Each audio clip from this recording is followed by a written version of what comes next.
કોળી સમાજ તરફથી રેલો આવતા હવે પોલીસે આકરી કાર્યવાહીની શરૂઆત કરી છે। મામલો છે જે વિવાદના કેન્દ્રમાં માયાભાઈ આહિર અને તેના પુત્ર જયરાજ આહિરની શંકાના આધારે એવી વાત થઈ રહી છે કે તેઓએ હુમલો કરાવ્યો છે કોળી સમાજના એક વ્યક્તિ પર।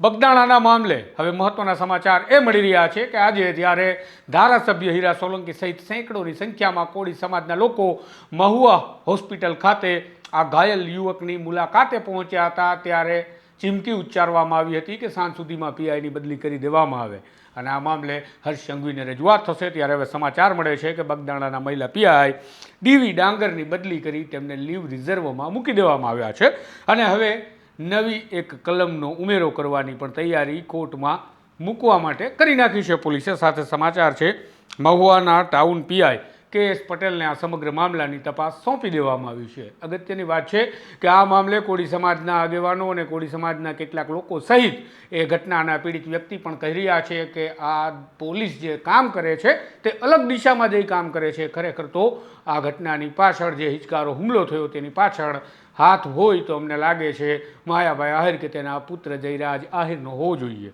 હવે કે.એસ. પટેલ તપાસ કરી રહ્યા છે। વધુ એક કલમનો આ કેસમાં ઉમેરો થઈ રહ્યો છે અને બગદાણાના પીઆઈ ડીવી ડાંગરની બદલી લીવ રિઝર્વમાં થઈ ચૂકી છે। માટે કહી શકાય કે કોળી સમાજના દબાણના કારણે હવે ભાવનગર પોલીસ સીધી લાઇન પર આવતી દેખાઈ રહી છે। જોઈએ હવે આ મામલે તપાસ બાદ કેવા ઘટસ્ફોટ થાય છે અને સાચું શું સામે આવે છે। નમસ્કાર।